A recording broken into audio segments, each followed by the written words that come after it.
What's poppin', y'all? It is your boy. It is Guard 3.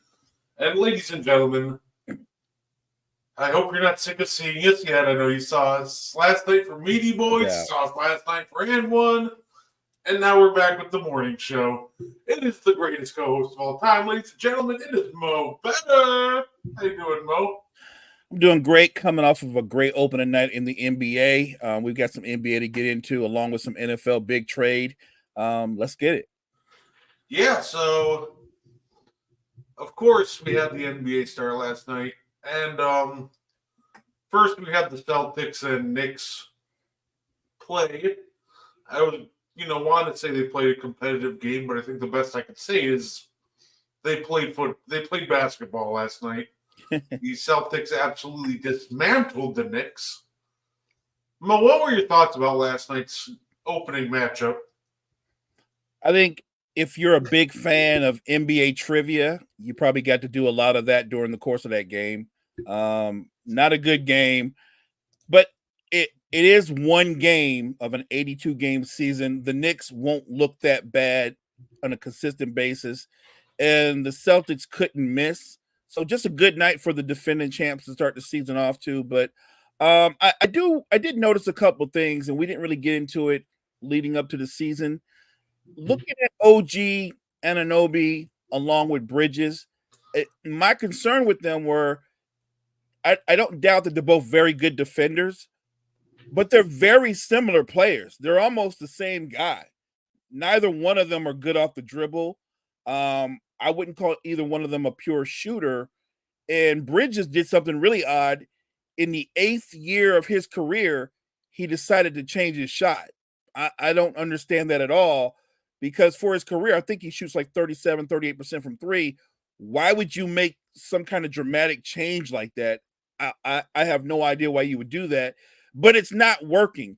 He's got a weird hitch in his jump shot and everything is flat. So I just think going forward, the Knicks need to they really need to engage in the two-man game with Towns and Brunson, at least until Bridges and OG can catch up to what they're doing. Because I think right now, teams are just flattening out and they're giving Bridges and OG the jump shot because I just don't think they're either one of them are natural scorers. Look, again, it's just game one, but I do think going forward on a Knicks team that, while I like their starting five, I don't think they're very deep. I think the big problem right with that game one with the Knicks is as soon as you forced OG and Mikal to put the ball on the ground, that pretty much killed it. The Knicks didn't allow them to really just catch and shoot, except Mikal Bridges because he's still trying to adjust to that new, really bizarre form. But like OG, they would just close out hard, and as soon as you put the ball on the ground, the shot's probably not going in. Self-creation has never been a strong part of his game. I thought Mikal Bridges could have, helped out Brunson in that scenario, like give them a little self-creation boost on the perimeter. But I'm not very confident in that anymore. He showed the capability of doing that in Brooklyn a little bit, but with his new shooting here, I don't see it. I think the important takeaway to it is still game one. The Knicks are a team that had chemistry issues. Karl Anthony Towns at times looked absolutely lost out there. And the reality is when Jason Tatum shoots as well as he did in the first half, you're going to be hard-pressed to beat the Celtics anyway, unless you play a perfect basketball game.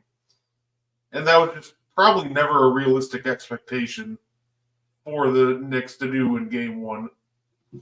Yeah, and look, coming into the season, right?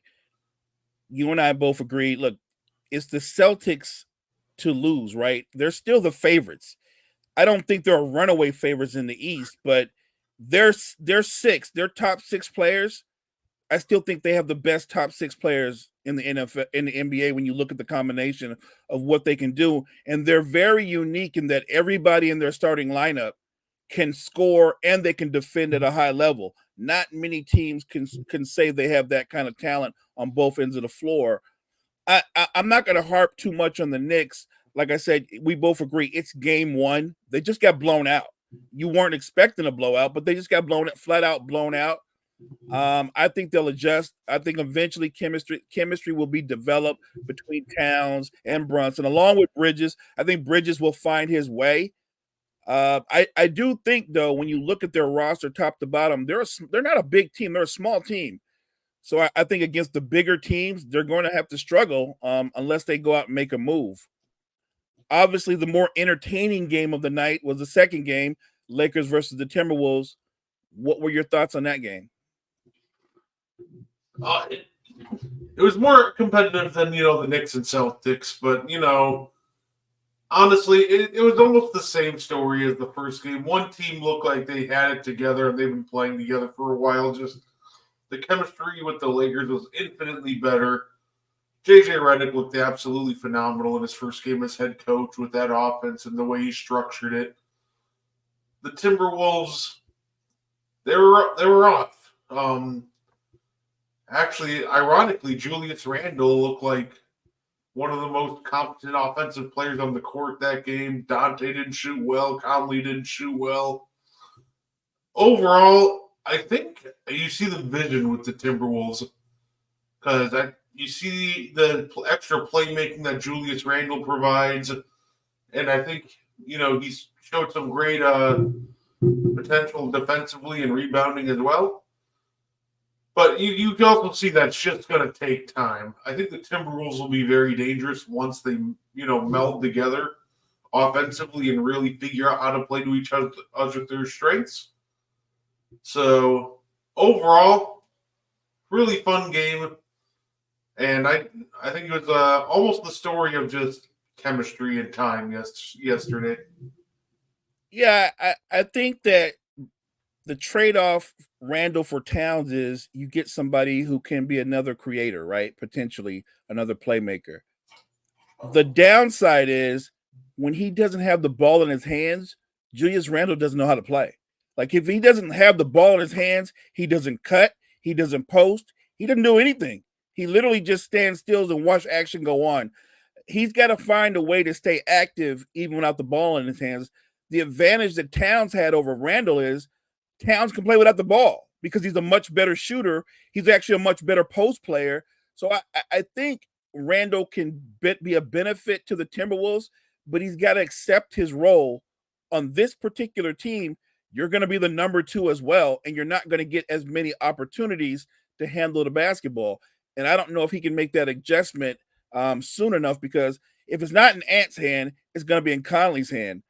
I'm actually surprised that the rookie Rob Dillingham didn't get any playing time because I think he's another creator and a shot maker that could help the Timberwolves because when you look at them, they hang their hat on defense. But offensively, they literally only have 2 guys that can create for others. Bringing in Randle is supposed to improve that. I just don't know how well a fit that's going to be down the road. Like we talk about chemistry with the Knicks. I think when you go to a team that was in the Western Conference Finals and that team has high expectations, anything less than a trip back to the Western Conference Finals, all that pressure, whether Ant's the man or not, a lot of that pressure is going to fall on Julius Randle because they're going to say, the only thing we changed, we added you. And I don't know if he can make that adjustment. No, absolutely. And, shout out Anthony Davis. He was absolutely terrific, just hitting tough shot after tough shot. Best player in the floor. He just took over that game in the second half and in the first half, too. He's just excellent. But you know what? We got another full slate of games today, Mo. But we had some actual NFL breaking news. And I'm looking forward to it. We're going to talk about it. But first, I don't think we can properly talk about the NFL without the NFL genius. Ladies and gentlemen, please welcome to the morning show, it is Wire to Wire, Gene Walzak. How you doing? What's popping, brother? How you feeling? I'm doing great. Good, Gene. I feel great. Guys, I've been wrong about a lot of stuff in the NFL this year. But 2 weeks ago, when we talked about the trade deadline on Sideline to Sideline and Wire to Wire, I said, well, look out for DeAndre Hopkins going over to the Kansas City Chiefs. We were talking about that this morning. And the one thing I kind of wanted to bring up when I looked at that is there's not a better fit for Kansas City than Nuke, like receivers that are available, than DeAndre Hopkins. He is great at high pointing a ball. He's got unbelievable hands. He runs the route tree very well. And you already have your over the top. Where Nuke is now lacking, it's that deep passing, bomb type Patrick Mahomes downfield. And you have that now with Xavier Worthy, your rookie that you drafted in the first round. So he is the perfect fit for what Mahomes is going to do. And look, a team that's undefeated, the rich got richer. That defense has been playing incredible. It's unfortunate for the rest of the league what's going to happen now. I agree 100%. I think that the addition of D-Hop gives them another guy that can move the chains between the hashes. He's also another guy that's great against zones. He knows where to find the spots in the zone, sit down on zones. He is a master of contested balls. So he doesn't really blow by you right at this point in his career, but he uses his body well to shield defenders, can still high point. I think he's going to be very impactful for them in the red zone. So giving Patrick Mahomes another weapon to go along with what they already have, because you're right, Xavier Worthy is the guy that takes the top off the defense. I think that's just going to open up the zone for Kelsey and D-Hop. You're absolutely correct, 100%. Brett, what are your thoughts on that? Hey, I thought that was awesome. I feel like, first off, man, DeAndre Hopkins must feel like he won the lottery. Yep. Fell asleep, Will Levis and the Titans, woke up to Patrick Mahomes and the undefeated Chiefs. I think DeAndre Hopkins is something that they absolutely need. Sure-handed security blanket, too, on the outside to go along with Travis Kelce. And Xavier Worthy knows how to manipulate defenses, high-point balls. This is absolutely terrifying for the rest of the NFL. Went from the doghouse to the penthouse. Yeah, absolutely. Loved it. Honestly, I'm kind of just an NFL sicko. Love to see it just because I think this connection is going to be tons of fun to watch. It will be. It's not going to be fun for the rest of the league. The way Steve here's the one thing that a lot of people fail to realize. They see the Chiefs, they think Mahomes, they think Travis Kelce. And if we're being completely honest with ourselves, the Kansas City Chiefs aren't beating people with incredible offense this year. They are beating people with smothering defense this year. Their defense is absolutely just destroying the run. Spagnuolo has them all at the line of scrimmage. Their cornerbacks are playing great in man coverage. What the Chiefs do right now is they have the best defense in football. They have the best player in football in Patrick Mahomes, who just, no matter what happens, right? Who's who at wide receiver? You got like Justin Watson out there. You got anybody out there, right? Doesn't matter. Mecole Hardman on his 15th stint with the Chiefs. Yeah. It doesn't matter because Patrick Mahomes finds plays with his legs to extend the play, and he puts the ball like no one else, and you're adding another weapon to that team. Now you forget Hollywood Brown will be back on this team come playoff time.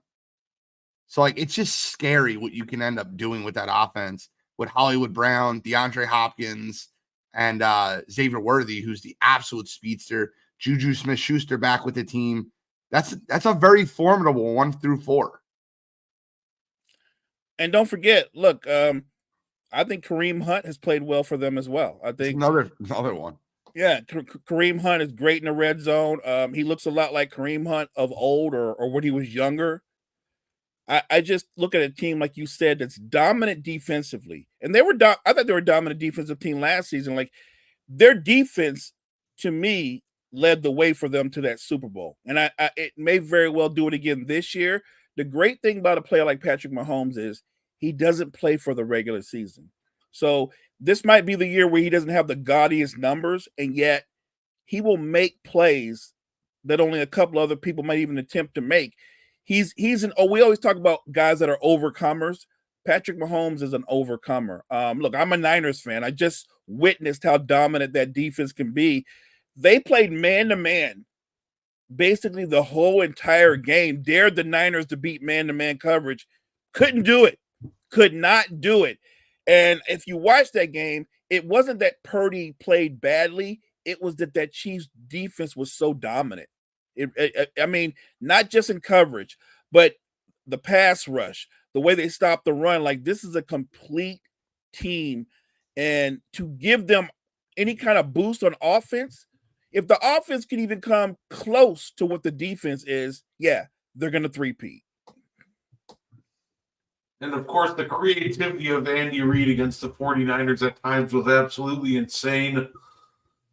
I remember just being dumbfounded, flipping, checking out that game.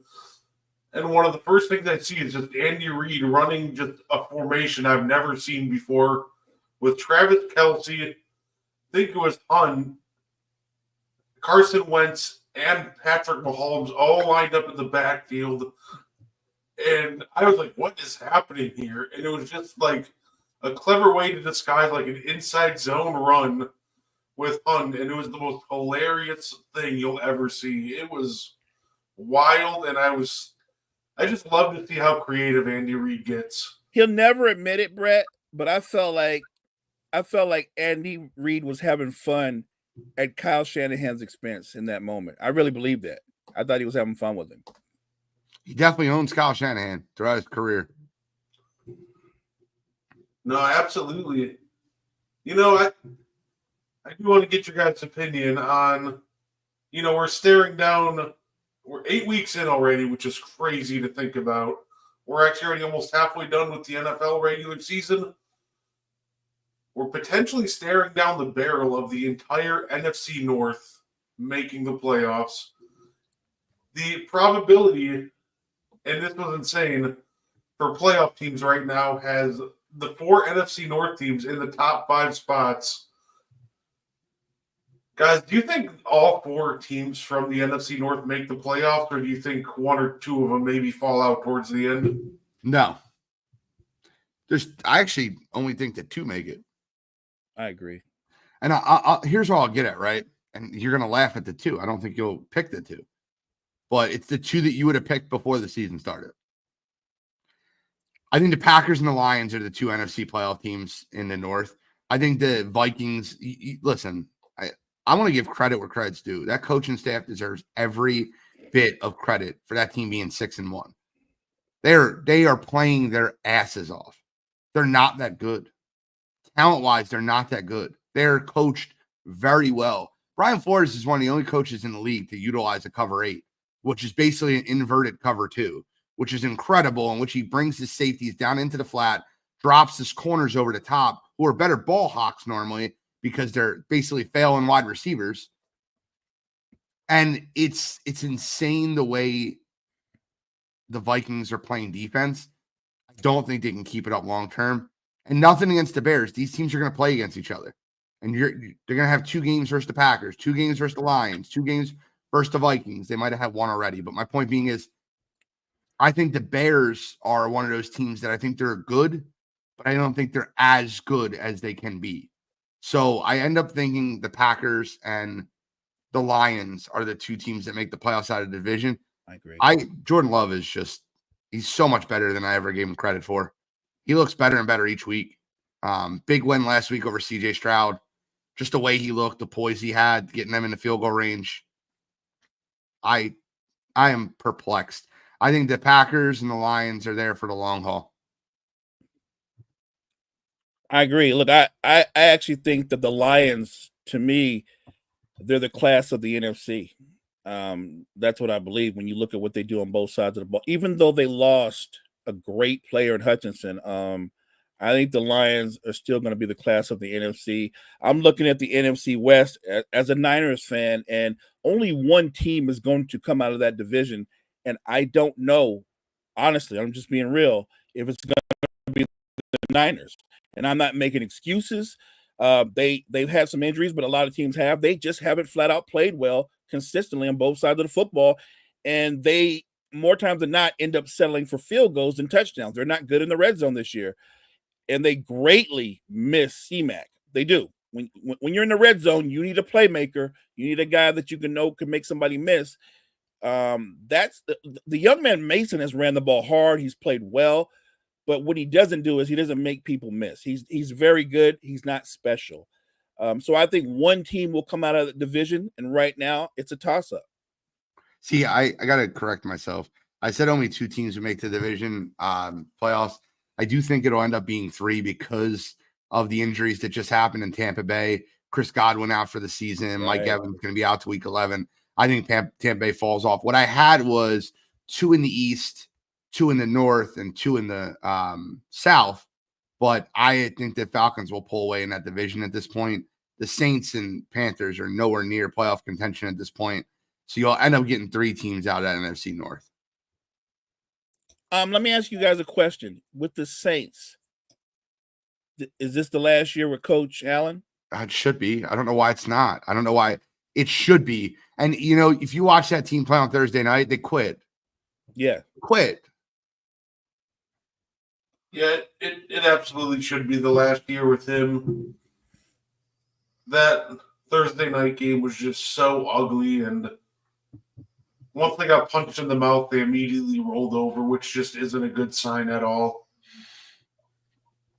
Although, I'm curious, do you guys think with the Chris Godwin injury, do you think that it was the wrong move that he was still in the game at the time? I saw that there was a lot of criticism that he was still playing at that particular time.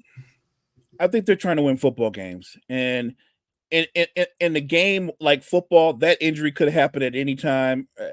I'm not going to give it the Tom Thibodeau treatment. I think it was a slim chance that they could win that game, sure. But he's out there competing like everybody else. It's a freak accident. I'm not going to go, man. Any other time, another team would have been out there still competing, trying to win. So I just think it's a freak accident. It's a tough loss for them because they lose him for the season.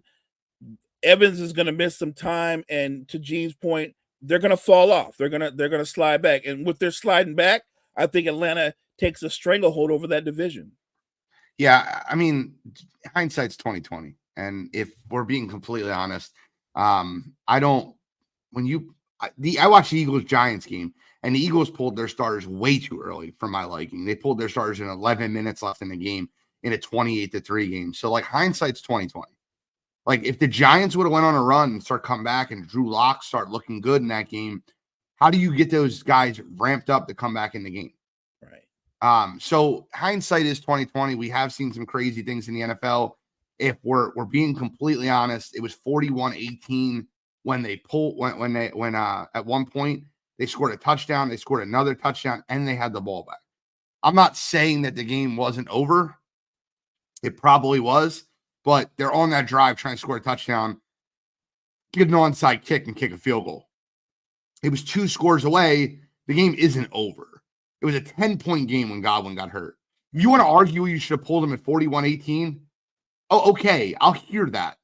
But pulling him at 41-31 on the last drive of the game, which turned out to be the last drive of the game, I don't know. I can't say that. If they break a big play there, they score a touchdown with a minute left, they're down 3 points. The game's not over. That's 2 scores. So hindsight's 2020. You guys remember the Peyton Manning Bucks game? And this is like way, way long ago. When he was down 35-10 going into fourth quarter and beat them 38-35. Anybody remember that game? I do. That was awesome. I guarantee you there were some guys on that sideline like, oh, you should pull their starters. You're up 25 in the fourth quarter. We've seen some crazy things in the NFL. Like I said, I'm with Gene. Hindsight 2020. It's a freak accident. You're competing. It happens. It's sad because Godwin, terrific player, great guy. You just wish him a speedy recovery. But yeah, Tampa just lost their two of their 3 best offensive weapons. They're going to take a slide. Oh, and just to add to it, the guy that made the play on him that where his leg got his ankle compound fracture was Roquan Smith. So if the Ravens didn't take their all-world middle linebacker out of the game, then why would the Bucs be taking out their Pro Bowl wide receiver? And you don't hear a thing about Roquan Smith. Why is he in the game this late? Right. You don't hear that at all because hindsight's 2020. No, I absolutely agree with that because it was actually a debate I got into because they're like, oh, yeah, why is Chris Godwin even in the game? I'm like, dude, it's a 10-point game. That's one broken coverage or deep PI, quick field goal, onside kick, and like there's still a chance to win this game. It's slim, but the chance is still there. So of course they're still in the game. Yeah. So overall, I completely agree. Good morning to you too, Chase. Congratulations on the successful event that you had this past Friday. Wayward Son killed it, crowned as the first ever inaugural Mountain City Pro champion. Congrats. So congratulations, by the way, Chase. I did pull this up, and I wanted to have a fun game with you guys if you guys didn't mind. I have the overall rankings, power rankings for the NFL through PFF, and this is their offense and their defense. And I want to see how you. And some of these are pretty obvious, but the other ones, I don't know. Maybe we'll see. I have the top 10 overall rankings for PFF, and I want to see how you guys do. And this is offense, defense, special teams, everything combined. The way PFF sees the game, grades the game, the highest graded teams, top 10 teams in the league. Let's go back and forth. We'll do it wire to wire style trivia, if you guys don't mind. Okay. No, let's see how who wins. So, Mo, you're always on the show. I'll let you choose if you'd like to punt or kick or receive. Would you like to go first or second? I'll receive. All right, so you'll go second? Yeah. Okay. So, Brett, give me one team in the top 10. Chiefs. They're number 5 at 82.5 overall grade. Mo, you're up 1 o'clock. I'm going to take a wild guess. I'm going to go Steelers. The Steelers are number 4, 84.7. Okay. I'm keeping homegrown. I'll stick with my Packers. The Packers are number 22. So that's incorrect. What about the Lions? Lions are number 1 with a 91.6 rating. By the way, I want to give Brett some context. They rate your offense as 72.1, and the defense is rated 65.4 for an average grade of 71.7. I guess that's, you know what, PFF doesn't like turnover worthy plays, and Jordan Love's got that true gunslinger mentality. What that is. That's exactly what that is. I was getting ready to say he's got a little Favre. Oh, for sure. Like nothing exemplified that more than the random 50-yard bomb when we're already in field goal range with 20 seconds to go. So speaking of 50-yard bomb, 2 weeks in a row, Jalen Hurts has gotten away with a 4th and 3 and a 4th and 10 bomb to AJ Brown that landed in his hands. He's gotten away with it twice. We're acting like these are good plays. They're not good plays. 4th and 3, throwing a 40-yard pass to your number 1 wide receiver is never a good idea. FYI. But I you brought that up. It was on my mind. Mo, you're on the clock. You're up 2-1. What about the Commanders? Commanders number 13. Not a bad guess. Right outside the top 10. Say 2-2, I apologize. I'm guessing the Vikings are in there. The Vikings are number 9. 79.9 grade. It's going to be really tough for you guys to get 8 and 10. Just giving you a heads up. Then I got to throw something wild out there. What about the Ravens?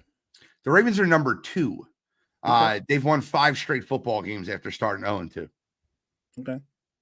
So we're 3-3. There should be. So what you guys are missing is number 3, which is a surprise. Number 6, number 7, number 8, and number 10.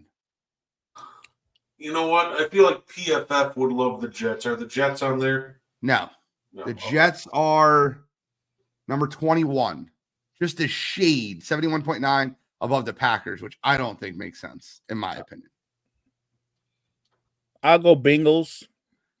Oh, no. That was so easy. Actually, they're higher than I thought, 16. Oh, I didn't wow. think they'd be that high. Yeah. And you know why they're high? They're the number 2 team in the league in passing efficiency. Joe Shout out B. to Joe Burrow. If you get the number 1 team in the league in passing efficiency, it makes no sense to me. The quarterback that probably passes the least. I'll just round out the rest of the NFC North here and guess the Bears. The Bears are number 15, 76.0. What about the Falcons? Falcons, a great answer, number 6. So we got so far the Lions, Ravens, 1 and 2, the Steelers at 4, the Chiefs at 5, the Falcons at 6, and then the Vikings at 9. You guys are still missing 3, who is a team that is below 500, 8 and 10, or 7, 8 and 10. Is it on me or Brett? Brett. Oh, I'll take a shot in the dark here. I'll go the Chargers. Chargers are not on the list. They are. How far are they down? Not that far. They are. Where are the Chargers? Oh, it's 19. There they are, middle of the pack. I'll go with the Niners. 49ers are number 3. They are. It's not a joke. They are the number 2 ranked offense in football. Overall offense. It doesn't surprise me. We have no problem moving the football up and down the field between the 20s. We're just I'm not so scoring. shocked that we got rid of our defensive coordinator, who was definitely the scapegoat last year. Right. Nick right. Sorensen needs to be on the chopping block like ASAP in San Fran. I'm surprised they hadn't made a call to Mr. Salah. Should have. All right, Mo's ahead right now, Brett. I need you to battle back here. So you guys got 1 through 6 and 9. So we're just missing 7, 8, and 10. 7's a pretty obvious one. 8 and 10 are the 2 tough ones. I'll help you with them. Bills? Bills are not on the list. Bills are number 20. Bills are 20. Oh, this is for the win. You can lock it up right now. Did we already do Falcons? You did. That was your pick last round. Right. I don't know. Maybe I'll go Seahawks. Number 8, Seahawks. Way to lock it up. That was one of the tough ones. So Mo locked it up. I'll read you the other 2. The Houston Texans were number 7.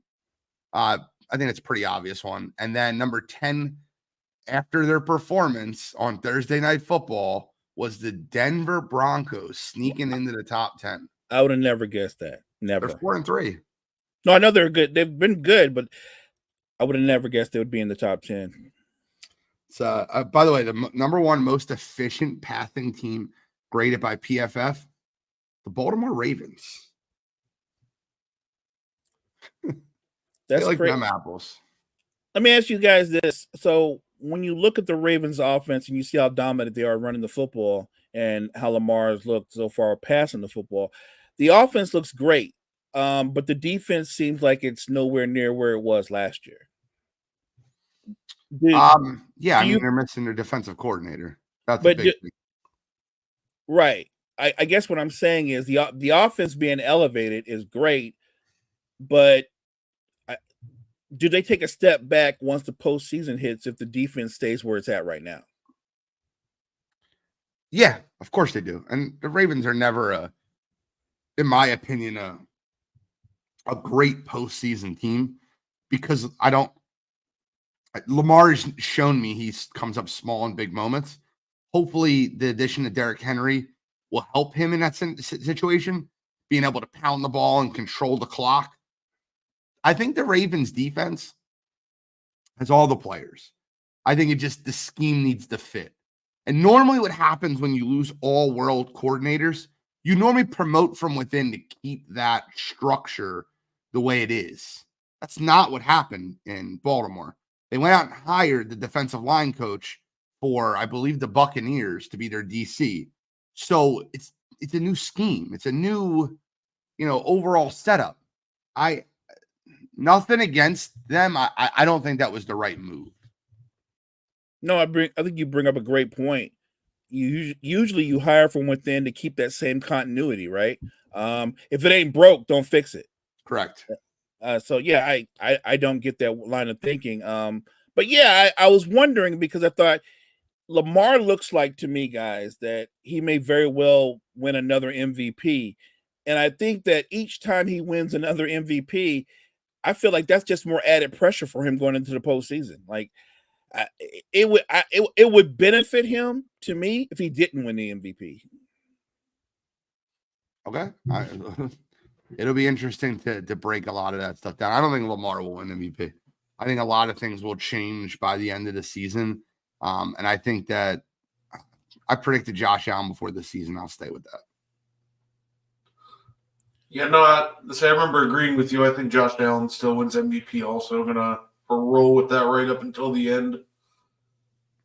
I'm interested to see the Ravens this year in the postseason to see if Derrick Henry can help break the issues up offensively. We've seen that the past couple of years where defenses like Spags, for example, was able to take away the run and force Lamar to be a volume passer, which is something that he's absolutely not. So I'm looking forward to seeing what happens once we hit that time of the year with the Ravens, because we already know they can win games in the regular season at this point. So they're doing their job in that sense, but with them, it really doesn't matter until we hit January. Can you win? Can you perform then? And look, don't forget, the thing about Derrick Henry that makes him special is he could be in the third quarter, 11 carries for 28 yards, and then he pops an 80-yard run. He's that guy. Like, you stop him, one missed tackle, and he's 80 yards downfield. That he's a very unique. When you look at power backs, very few power backs have sprinter speed.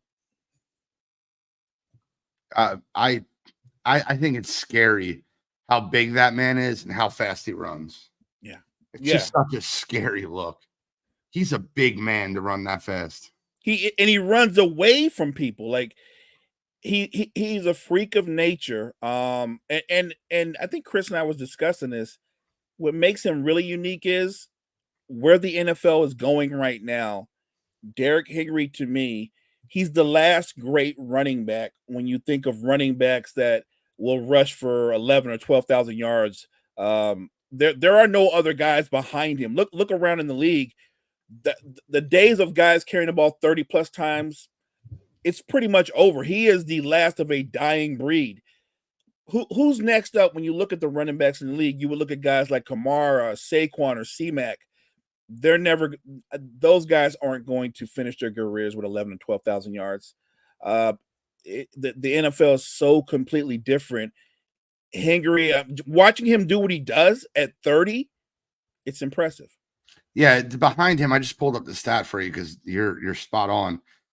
This is another fun one, and we could probably do this for trivia wire to wire. I won't go too far into it, but Derrick Henry's at 10,375 yards. Number 2 is Zeke, who's basically at the end of his career at 9,019 yards. Number 3 is Joe Mixon at 6,800 yards.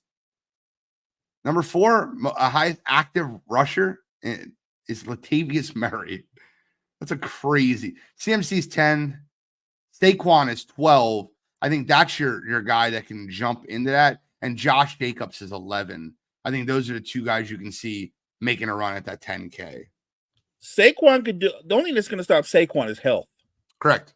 If and with that offensive line in Philadelphia, and the way he runs behind it, him and Josh Jacobs are 2 guys that I think they have 4 to 5 good years left that they can get you close to that 10,000 number. Yeah, I definitely could see Saquon hitting it.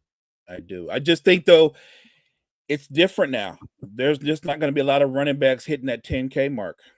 You're right. You're absolutely right. That's crazy how tell you how crazy the list is. Kareem Hunt's number 18. and active leaders. Wow. But I wanted to ask, am I the only one that I'm surprised that Doug Peterson so far has made it back from Jacksonville or from London with a job? Like, I'm not. I'll tell you why. Let me tell you why real quick. They weren't going to fire him in between 2 London games, and they blew out the Patriots. So that was if you lose, or even if this game's close, you're getting fired. They weren't going to fire him with back-to-back London games. They were going to fire him in between weeks. Now, for being fair, you guys seen the video I shared with you guys in the Wire to Wire Network group. Would you be surprised if I told you that Trevor Lawrence is the number 7th ranked quarterback in the NFL PFF grade? I would be. And most people would. I want to share it with Bill and Cottrell. They were surprised too. But when I shared that video in the group, I'm not sure if either one of you guys seen it. He had 4 versus the Bears, 4 touchdown passes that were dropped. 4, and these aren't touchdown. These aren't passes that are like wildly like tough catches. These are in the hands considered by NFL experts as a drop. He had 4 drop touchdown passes versus the Chicago Bears. That's insane. Now they cleaned everything up and they looked efficient versus the lowly Patriots. I think I'll find it interesting to see what happens this week. I still think they're in a must-win situation for Doug to keep his job. If they go out at home and they get the shit kicked out of them versus Green Bay this week, Doug Peterson will not be working Monday. It really doesn't surprise me too much that Trevor Lawrence is ranked so highly, because I did see that video, and I think there's a million issues wrong in Jacksonville, and I think, at times Trevor Lawrence, struggles, can be inconsistent, but I think the bigger issue is that normally comes after we see a lot of drops, and in general, I think another thing that doesn't get talked about is Press Taylor drawing up some of the worst play designs we've ever seen. And then after that, he feels the need to play hero ball, and then that's where we start to see the interceptions. And so overall, it's so accurate what you just said, and it drives me up a wall because I feel like beating my head. I literally was calling that Bears game in the chat. I'm like, look, another drop touchdown pass, and now he's going to throw a pick because they're down around 17 points. He's going to try to force the ball, and sure as shit, the next thing he do is throw a 25-yard pass to Brian Thomas. It almost hit him in the hands. It was right there that got picked. And then all of a sudden, it's another turnover for Trevor Lawrence. Yeah, after you drop 2 touchdown passes, the drive is over. The drive's over if they catch the goddamn touchdown passes. You're absolutely right, Brett. He plays hero ball because he wants to come back and he's not concerned with stats. And when he plays hero ball, he's reckless. And that's sometimes you have to be reckless when you're down 17 points. You got to take shots. Bro, I almost had a conniption when Brett was explaining that. I'm like, thank you. Someone else sees it. I feel like I'm up by myself on that island. He's number 7 in the league as far as offensive efficiency. It's crazy. Lamar's 1. Derek Carr is still 2, which is so wild. But Joe Burrow, Jaden Daniels, Brock Purdy, CJ Stroud, and then Trevor Lawrence. To me, that's crazy how so many quarterbacks just – Allen's 10, Mahomes is 11, Baker's 12, Aaron Rodgers is 13. Like a lot of those quarterbacks, Jordan Love is 19. Now, once again, Brett nails this perfectly. PFF hates turnover-worthy plays, which is why Jordan Love is so. But it's interesting how when you think of Jordan Love and you think of Trevor Lawrence, you think one guy's reckless with it and you think one guy's a gunslinger. That's what the mentality is. But PFF, who breaks down every throw and every play, thinks the opposite of what the general public does. Yeah, no, absolutely. And I think, and obviously another big helpful thing that, of course, winning games helps. And of course, the defense for Jacksonville and Green Bay have been drastically different. And of course, that's also kind of helped that mentality because Jordan Love can throw a pick. and the defense will, back them up. They had some really great defense against the Texans. Yeah. They got put into some really unfavorable situations with Jordan Love throwing that bad pick to the safety, throwing into double coverage on his other pick, and of course the punt that just knocked off of Jaden Reed's foot. And they still found a way to, hold the first drive to only a field goal. Sometimes it's weird because defenses have such a way of just influencing the rankings of quarterbacks, because in Green Bay, Jordan Love can be a gunslinger because that defense will back them up, whereas Trevor Lawrence turns the ball over, that defense is cooked. Absolutely. You're spot on, Brett. What I do want to ask is this, and you guys are the NBA guys, and shame on me for not hearing this if you guys already gave it. But we're about to do our preseason awards for the NBA, and I'm sure you guys gave it already, and I apologize to re-ask. But myself, Cottrell, and Shally will be giving our awards tonight on Wire to Wire. And if you guys don't mind sharing, where are you guys at? I want to see how close you guys are to mine. If I go through the NBA awards, can you tell me who you're projecting to win them? Sure. Absolutely. Okay. First one, I'll start with most improved player. This is interesting because I think he's going to be in like a lot of categories. I think it's going to to be Wemby. Yeah, I think it's going to be Wemby. I think Wemby wins that easily. Okay, so Wemby's a very, very good pick for a lot of people. Rookie of the year. So I have this is part of one of my hot takes, actually. Yeah, I know this where was you're a going. double whammy. This is part of my prediction that the Houston Rockets will make it to a play-in spot. It will be Reed Sheppard leading the way, but part of the hot take is Reed Sheppard not only wins Rookie of the Year, but Sixth Man of the Year as well. Bold take, the rookie comes in and take both awards. He's going to kill it this year. So I got Reed Sheppard. I like where your head's at, Brett. I won't give you my picks, but I like where your head's at, Brett. Yeah, I think Reed Sheppard has a real shot to win Sixth Man of the Year. I'm gonna just take a wild hot take. I think Zach Edey's gonna be Rookie of the Year. That's the favorite. I was shocked to see he was the favorite for Rookie of the Year. Sixth Man of the Year, Brett. I already know your answer. You just told me Reed Sheppard. Where are you at for Sixth Man of the Year, Mo? You know what? I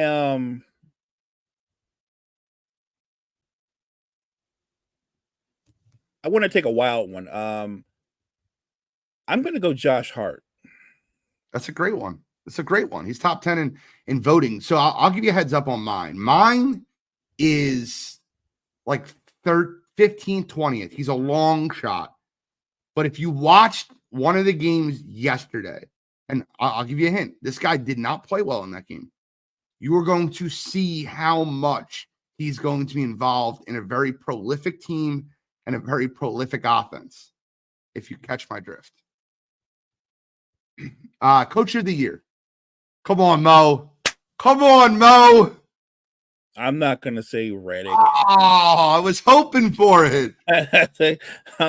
I'm not going to say. You know what? I'm going to be a homer. Redick. I'm going to go Redick. See, that's exactly what I was hoping for. I'm going to go Redick. I'm going to go Redick. I think Redick knows the game. I think he can relate to players. And Brett and I already talked about this. I said, Brett, look at the Pacific Division. Look at that division. The Lakers are going to win they're going to win the division. They're going to win the division. They're better. They're going to be better than Phoenix. They're going to be better than Sacramento. They're definitely going to be better than Golden State. They're going to win that division outright. Now I can't predict health, but minus any major injuries, the Lakers are going to win the Pacific Division. Okay. I wish I could be a homer and say Doc Rivers, but I know that's not going to happen. The Coach of the Year for me was actually another one of my bold predictions going into the year. Really bold.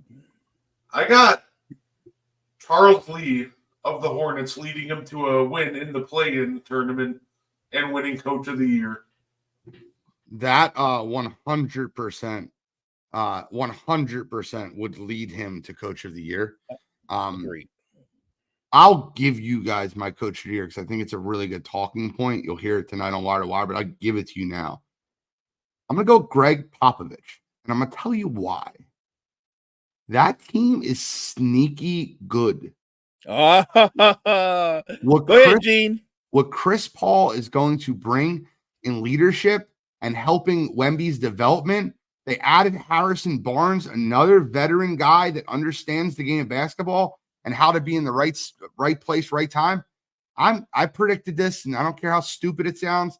I could have egg on my face. I think the Spurs finish as a top 5 seed in the West. See, I didn't go that far, but I'm with you in a lot of ways. I think they're my dark horse to win the play-in. I think they win the play-in. I think they win the play-in. I think it's because they win the play-in that Wemby's going to be top 3 in MVP. Wemby's going to be DP. I got him at DPOY. And I think Pop does have a shot to be coach of the year. But you went higher than I did, but I'm good with it. Yeah, like Chris Paul. I love Stephon Castle, UConn kid. I love that rookie in this class. Harrison Barnes, Jeremy Sokan has showed you he can play basketball. Victor Wembanyama. I'm really a big fan, and people don't realize how young this kid is. Malachi Branham, young Ohio State kid. He's only 21 years old. He got drafted off of a good run at Ohio State. It's his now 3rd year in the NBA. He's 21. 3rd year in the NBA in a pop system with a point guard like Chris Paul. I think he has a breakout year this year. I think this – now, the reason I said top 5, I think they'll finish 5th, maybe 6th. So don't beat me up if they finish 6th. But I think they're 5 or 6 in that playoffs. I really believe the Spurs are going to take a run at it. We talked about this. Don't forget Keldon Johnson's nice. Correct. Who's the guy, their second leading scorer, Brett? I always forget his name. The kid's incredibly talented. Yes, Devin Vassell. This Spurs team has so much young talent, and then you bring in a guy like Chris Paul. He's going to get them all in their right positions. He's going to make Wemby even better on defense than he already is. He's going to make Wemby better on offense because he's going to get him a lot of lobs, a lot of easy baskets. Everything's not going to be a grind. I'm not saying Chris Paul is going to play all-star level Chris Paul, but I do think he plays at a high level, and I think his leadership does matter. I do think their mentality of defense first will 100% be – because Chris Paul's always been a defensive-minded point guard. Wemby, DPOY type guy. There's a lot of guys. Stephen Castle, you're going to tell him about the best defensive team coming out of college basketball. He played on that team with that mentality. They got a lot of good mentality guys. And then, the fun one, MVP.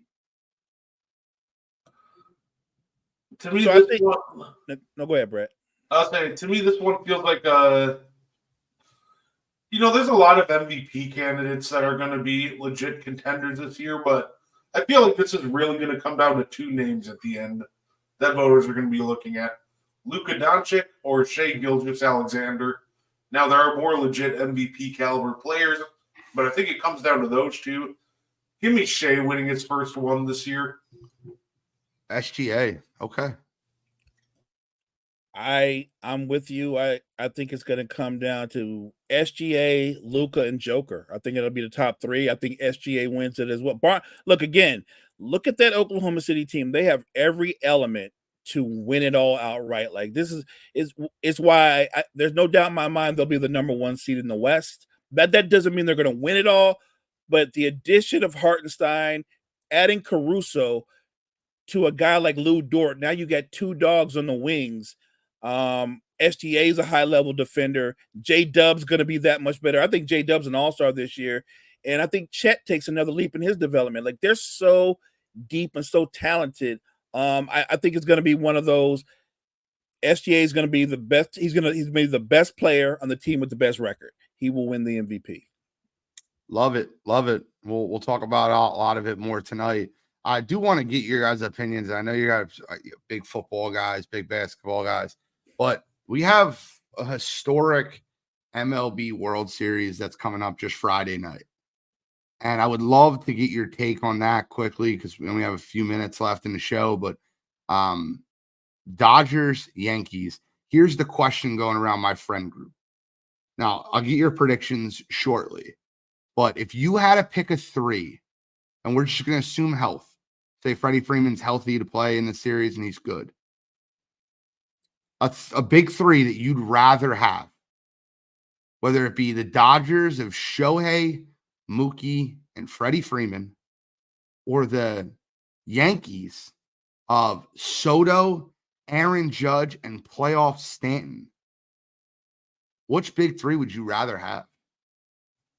I'll be a homer. I'll go with the Dodgers. I don't know if that's a homer pick. We're talking about 6 of the top 15 players in the world. They're incredible. And you can make it. And so we also have 2 guys that are probably going to win the MVPs in both their, and you know what I mean? Like that's crazy, right? Yep. Right.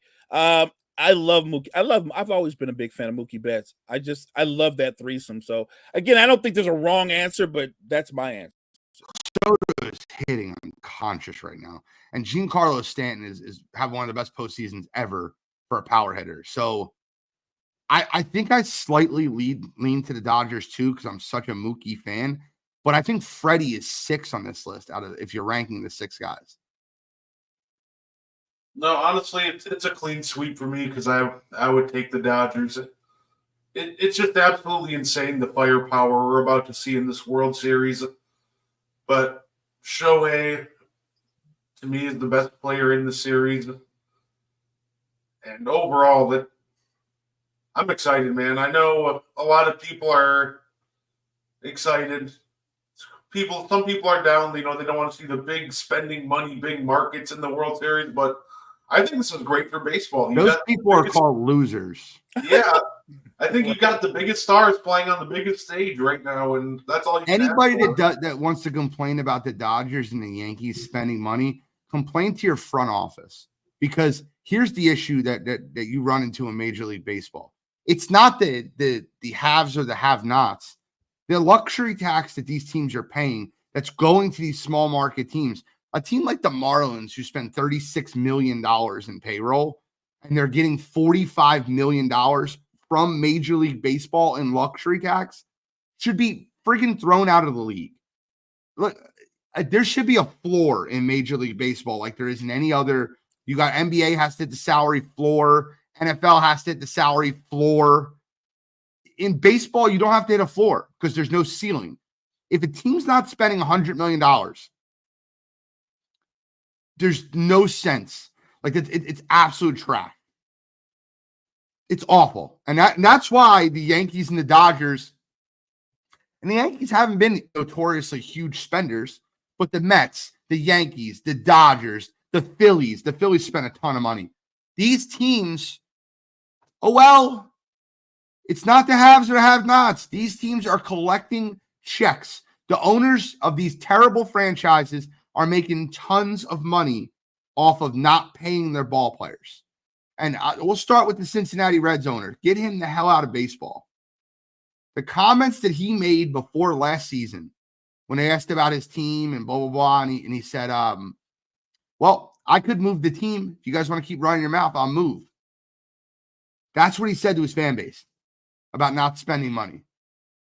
He made $64 million last year.